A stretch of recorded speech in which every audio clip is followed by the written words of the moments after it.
Leaving the coast, I travelled inland a couple of hours to explore the region around the city of Yeoju. While it's only an hour from Seoul, it's an area where there's still remnants of traditional life in South Korea. This peaceful town is a folk village. It's a living museum that preserves the old ways of Korea. As you walk through the streets, you're taken back 500 years to the traditional roots of life in a farming community. Throughout this rural township are 86 traditional Korean houses with straw or tiled roofs, and between them are narrow alleyways and beautifully constructed stone fences.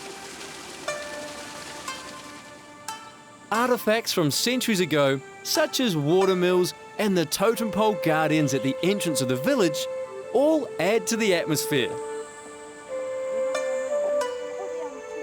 Taking a guided tour around the village is the best way to experience it, as there's lots of subtle detail and interesting stories behind many of the buildings. My guide told me every few years when they replace the thatched roofs, there are thousands of insects that live between the fibres. One of them is a small, maggot-like grub that is considered a delicacy. So, they collect them in buckets and eat them as a snack. The grandest house in the village is that of the town's lord. The home is made up of several detached buildings and surrounded by high stone walls. Inside is a gorgeous courtyard with a garden that is touted as being one of the best examples of traditional Korean landscaping. It combines ponds, ornaments, fruit trees, stone bridges, and decorative plants in the most harmonious manner. It's a really peaceful setting.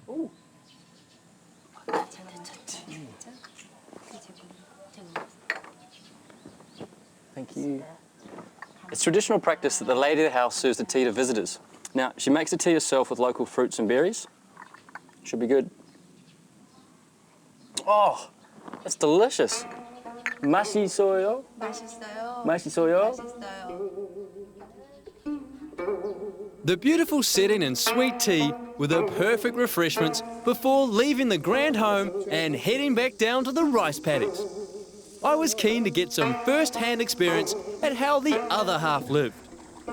Oh, this is kind of gross. The farmers don't wear shoes because they believe they get a lot of energy from the mud. We're looking for weeds, and the farmer's going to show me a snail that they... This is the little guy. 잡초 먹는 거. He eats all the bugs and parasites that grow on the rice and stop it from growing. 요거 잡초. 이거 뽑아야 돼. 오케이. And this is my job, pulling the weeds out. Is that weed or rice? 자, 흔들어서 잡초. This is what we're doing. So you know the iconic photos you see of Asia of people in rice paddies doing stuff, this is what they're doing. Weeding. What do I do with that? Throw it? 오케이. All right. They plant all their rice in May and they harvest it 6 months later. And when they do harvest it, because this is such a small village, because it's such a small village, all the men come down and they just go from start to finish. They don't stop. Their food's brought out to them. There's even a band that plays to give them some energy and keep them going. I can see why. It's kind of hard work. The life of a farmer is incredibly challenging, but because rice is needed to feed the village, it's a very important role.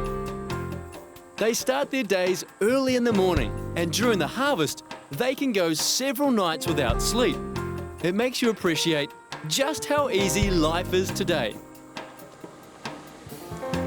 From the old world, it was into the new at the nearby Asan Sparvis, which is kind of like a water park. At this place, they give you a life jacket and a funny hat to wear, though in my case, they probably should have given me a crash helmet.